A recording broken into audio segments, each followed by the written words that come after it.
ስቆሽሽ ሚያጠራኝ ጎድሏል ብሎ ማይተው እዝነቱን ከማደል ዳይማ ይሰስተው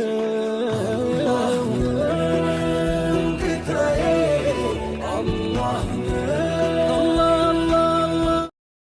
ፈሩ ቁላ ፈሩ ሁዱ አርግሲሱ ፈሩ ሀርማ አርግሲሱ ፈሩ ቦርጭ አርግሲሱ መተከና ከነ ከይሰ ረቢን ሱብሃነሁ ወተዓላ ነው ፊዴ ረቢን ሶዳዳ ጀረን ወላሂ ዱበርቲ ተናም ዱበርቲ ሙራሰ ተመቃ ሀረርጌስ በለይሲቴ ዱበርቲ ሙራሰ ተአርሲ ወለገ ሸዋ በለይሲቴ ዱበርቲ ሙራሰ ተን ሶሻል ሚዲያ በረይሲቴ በለይሲቴ ዲራ ሙራሰ ተን ሶሻል ሚዲያ በረይሲቴ በለይሲቴ ዲራ ፊ ዱበርቲ ሙራሰ ተን ቢያ አረባ መቃ ቢያ ነብይ መሐመድ ሰለላሁ ዐለይሂ ወሰለም በለይሲቴ ጀራን ሱብሃንአላህ አንዋኒ ሲንጀር እንቀቡ ረቢ ስናቀ ጨልቹ ዮ ቤካ ዋን ከነደለ ይደር ረቢን ከራራ ኑራ ይስናመይሱ ዮ ወላላ እንደለ ይደር ረቢ ስናቀ ጨልቹ kanuma isin jan sanu gadde benera mal ashofan balata godan joki godan wan ittigotan dabdan insal fatani mali alaysa minkum rashulun rashid namni aqli sin kaysa gande isani qabun jiru jaran mali hada fan qabdu firahin qabdu jarana akka intala durata kan yerumini maif goti hundi manguddo isini firade be manguddo hiriya hadati jati bo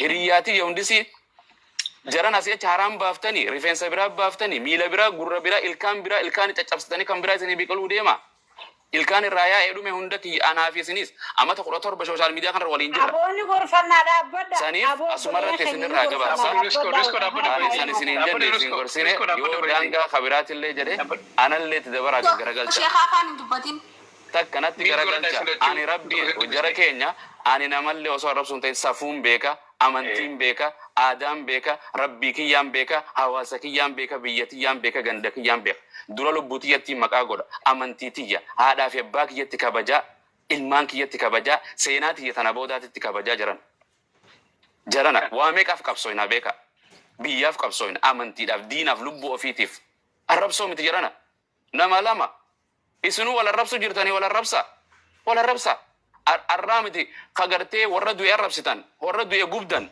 kajiru arrabsitan abbichu jalmarro jowa namnumman isin arrabsin asirratti hinjiru nabi muhammad qofa isin rahafe salawatu rabbi wa salamu alayhi maltu isin rahafe islamumma nabi naman kan namar ranfudu islamumma kanat hinjiratu ammo rasul sallallahu alayhi wasallam mal jada islamni naman arrabsu jadabbo المسلم من سلم المسلمون من لساني ويدي اسلام جچون ديفينيشنه كونسا مسلم جچون نما عرب ساتي فركسانا مراتي فتجران اسلام جچون تنم نما عرب قوسان غورينا جرانا قوسان غورينا بديمتني تو بيساني غلطني مسكين وندي كانيا بيوم الدنيا كان رجرا سنيف چرانا براتي فين كنا اني سنما جلا تايسن دغي فدي يعني ربين غرتي سناقا چلچون دخيسان اني ورين ادامس بودا سني دامو ديرتي ديرتي kadu bartintain irti wandi jechuun the main jechuun ambassa dhiira rijaalun jechuun dhiira bakkantaanitti bakkuma hundatti argamtu miti dhiirti ta dubartii fi biyyaa soggantu waligallee kanuma arraba keessantii waan isaan godhu jiran laalo wala maa keenyina malaali waan isaan godhu maa social media garaatuma jirra laa waan isaan godhu jiran rabbiin allahumma kfini bima shi'ita wattashabbuhu bisaalihina fa inna tashabbuha min waan jedhan wagga gaaritti fakkaachuun fakkeenya namni godhatan warra kanaa miti jedhana nuti ulamaa iteenyin jaalanna warra biyyaan deemu gartee akhiraallee warra karatti nu qaceelchu warra quraana irraa baranne warra oromummaa irraa baranne afaan irraa baranne kanumaan isin jedha yoon dogoggoree namarra daangaa tarkaanfadhe anaa fi shayxaana irraahi yoon ammoo gartee khayrii kan wafaqu taate rabbii kiyya irraa kanumaan isin jedha halkan dheeraatus guyyaan ni dhufa duu baattanis guyyaan du'aan ni dhufa wassalaamu alaikum warahmatullahi وعليكم السلام ورحمة الله وبركاته بالعشر مانغاري جوجي قالتهم جزاك الله خير أكان أخنو بليجنقي نعم سكنا بربانا لمي سبان جرتا وارتي داوني قبدا آيه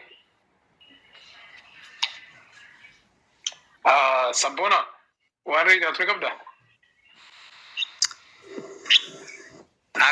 كم جرت لغا جرنا السلام عليكم ورحمة الله وبركاته وعليكم السلام ورحمة الله وبركاته دبدو مي ati duratti omani ijoollee tanya xixiqqoo tana sheeka gubbaa keette sheekotti maa jala keete isaan akkas godhe isaan maachi gubbaa haasaween isaan jedhalame kana gagaree na jeena chirra footoo haasee bar viidiyoo isaanii ta'e isaan achi afur jiru waan sanillee sirreessuu qabda wani ni jechuu barbaadu ani sheekota rambeenu sheekota keenyaaf hin dhaamsati qaba. Ana jenda dhalaa kanallee seenuu didas hin fedhu. Haa ta'u garuu eega dhufteefu eega sheekottiin faan irraa dubbatanii uummanni kun uummata akka rabbiin asirratti akka namatti olii gayyaa'u jechuudha. Rabbiin hiree haa fiduu fi waa nama rifachiisanii iyya nama imaana qabuutii fi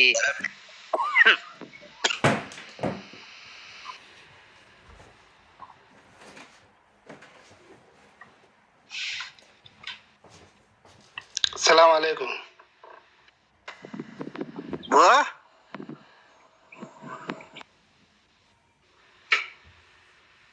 وعليكم السلام ورحمة الله وبركاته. سبونا نخطنسا. أيه دبل. awwatu ma biddu maatuna rajerde Ni fiamte viando ke. Haye ani wan beratan injo unko bu sheni wa hunde dubbate fite. Sheikh Anwar Arrasila galatatu isa ammala akumare fujamisani nama oso taa'u waa hundaaf galgala ganama imoodhaan tiktokiin facebookaan garte especially rosa guutuu kan inni fitu biyyuma arabaa tanatti faayidaa takka barbaada wannan jenne gaafa sanuu hin dubbanne biyya faranjii tanatti namni dhufee counselingii zaata kaafsii kanne maallaqa fudhata leenca naa darbaan jiru maal naa godhaan jiru taa'eeti fatwaa godhaa ture. Amma isaan kuni gabbaanillee dhiifama gaafachuu qabanii dhuga beekaati nama beeku gabbaanii dhiifama gaafachuu qaban sheekhayi waan kana isaanii karaa godhe namni waan takka karaa godhe lajaan boodarran asirra deemtu tun guutuun nama saniif deemti akka quraanni jedhutti waan karaa godhan kanallee deebi'anii isaanummaan kaasanii fitu qaban tiktok kanarraa illee akkuma facaasanitti sassaabanii garte isaan jarallee dhiifama gaafatanii warruma silaa isaan jala yaa'ullee dhiifama gaafachuu qabanii wanni akkanaa kun tiitichi gartee ogguu aanani daakuu baree danfa seenee gubata jaan namni irra ulamaa arrabsee taakka jee boru achi kutee rasuulaa alayhi salaatu wasalaam inuma arrabsaa kanaaf gartee iflaaluun barbaachisa dhimma ifiiti akhiraa jechuun personal dhimma jiruu teetiiti si qofa hatti gaafatamu qaroo ijeetii ogguu dhaamsite deebitee waan gootu hin qabdu tiktokiif jettee tiktok kun asittuu nurra cufu jiran ka kuma dhibba lama kuma dhibba sadii qabna ni kan nana satti abbaa faduuf tiktok kana wannaaf ja'anii laayikiidhaaf je'ee hogguu ilmi namaa sheekotii kunu akkanatti gartee wanna ja'u is really shame. Namoonni akkuma reefu sheeyni jeetti jala deemee garuu waan kana gartee sodaachaa dubbatu takkaa jala deemee akkana wajjin qoosu isaanilleen bar drag godhanii gaffidanii the same level godhanii isaanilleen akka jechuun qabanii isaanilleen maarree ta'anii nama tokko namni maqaa dheen jiru dadhabnaan jechi sun ka dhufe dadhabnaan hifannaan akka jilmaa ka dubbatamee jiru. Arrammoo jecha namni tokko dubbate sun karaa godhe sun warri amantii biroo qabulleen fuudhee edaa halkan guutuurraa sirbaa bulan. Sirri. Kanaaf gartee rabbi haa qajeelchu isaanillee rabbi haa qajeelchu namni xiyya dha'uun beekne fiddaa. Rabbi haa qajeelchu. Akkanumaan wallahi. السلام عليكم. وعليكم السلام ورحمة الله. أبو ماز دبي كده دبي سلا نماذج في من هاسو إنه يروح ما تنا أمني شيكوتين خير رادو بته جو مثال رسالة إنغودي نمره أمني هوني أكا بيتي أكا دوبارا يوكن شمران أورومو تين دوبارا أكا وليغال إسلامتي دوبارا warimo na gudana kanafti eje ramatan isa rakko qaba amma wani asrasanu akka namni keenya hoggaa faatihaa qaran dhageessanii turtan asirratti intalli islaamummaa dhalate keessattuu naannoo teenyarratti as geessi alamdumaa akkati qaraatu. Kanaaf diin kana nama barsiisuun sheekotirra jirti.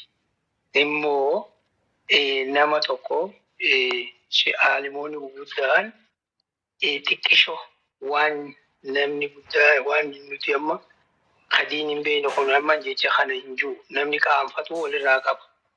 Akkuma biroo nama gorsan malee nama guguddaa jedhanii haadhotii teenya shamarran keenya arrabsuun halaga.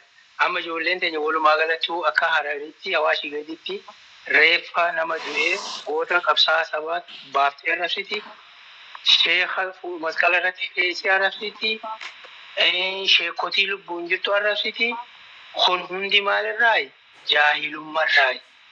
Maalifi amma kunan fir'ooyni beeku guyyaa arrabbi finjaa galgala ani yaa rabbi na araarami jedha. Jecha Mr. Mugaabeen jee tokko yaadadhaa. Hoggaa duba shamarree waan isiin dalagu hoggaa deemtu sheeytaanni irraa maganfataa jiru. Jecha Mr. Mugaabeen je pirezidaantiin wanni. Kanaaf mee Zimbabwe nama kana ijoollee tana diinuma barsiisaadha. Ija hedduu baalageen ardiinitti bal'oodhaa namoota keenya kana asirratti fakkatti hawaasni keenya kan keessatti baraddee akkuma jirutti badaan faaji.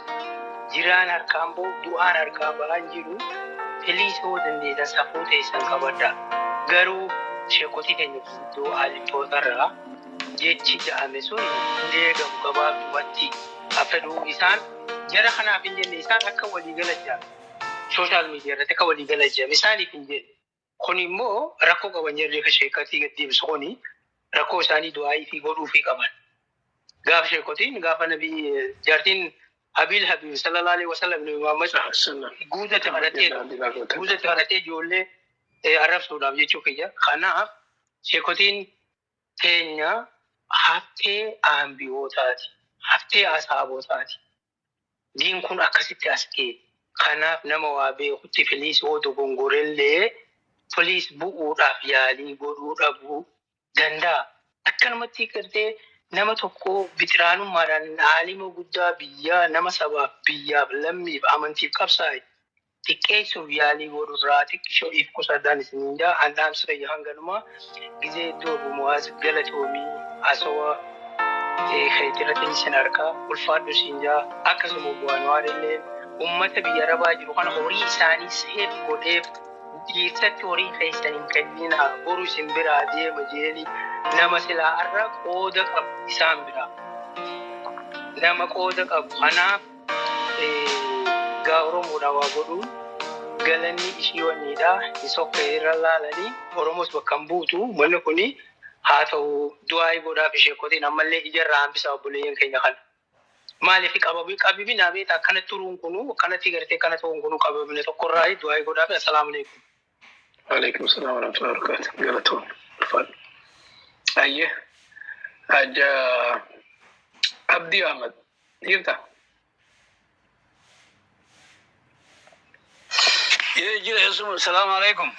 Waalaikum salaam wa rahmatullahi wa barakatuh. Mee dubbadhu mee wajii mee. Irraa kana TikTok dhiiseetiin badee immoo maqaa biraatiin waanuma dhaggeeffadhaa xiqqoo dubbii isin as arraga fiddan kanaa xiqqoo mee waa dubbadhu waan juuta kana keessaa dhufteetuma dhufee dubbadde. Wanni isin dubbatan kuni wama gaarii garuu waan nama ajaa'ibsiisu keessaa haalli amma nu keessaa mul'ate kuni wanni arra ta'e kuni sheekota irratti ta'e kuni tadhumaa jeetii yaada maaliif wanni tadhumaa baduu deemtu gaaduu deemtu bakka amarra buuti. Arrabni kuni nu keessa turee jira. Erga wallaalaan bakka qabate. Dubartiin dubartummaa ofii wallaaltee xiqqoo eenyumina isaa wallaalee guddaan guddumina isaa wallaalee Oromoon nutti kofaltee ambii nutti kofaltee wanni fofokkottuun naannoo nuti irraa dhalanne kana keessaa mul'achaa dhufuun qaama saala ofii irra jiru yaamanii arrabsuun dhugumatti sheekotii caalaa kan nama gubaa ture haati teenya qabritti naftu abbaan keenya qabritti nafu namni haadhaa fi abbaa ofii gadi bahee arrabsu haadhaa fi abbaan ofiidha rabbii xiqqaadha jee rabbiin namni haadhaa fi abbaa ofii xiqqeessu arrabsu akkuma nama kafareeti. Namni gadi bahee haadhatee akkas godhi waan haadhateetii irraa dubbatu waan qaama saala ofiitii irraa dubbatu ulamaa'ii teenya tanaaf kabajaadha qabaa jennee wanni yaadnu tokkollee hin jiru. Jarri kuni nama qaama saala ofii ka irra jiru akkana godhe yookaan akkana si godhe warra jiru jechuudha.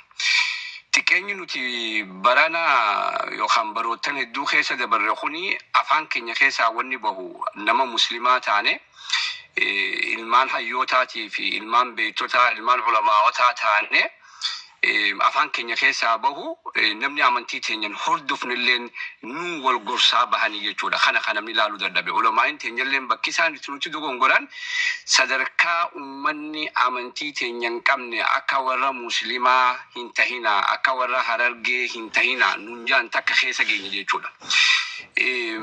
Wanni kun xiqqeenya guddaadha. Araga deebineetu ulamaa'ii ganda keenya keessa jiru dhalataa lafaa ol guddatu nama akka ishee Anwaar Khalbuun jiru hawaasa kana tajaajilaa jiru gaarii dubbatee fi hamtuu dubbateefuu gadi bahanii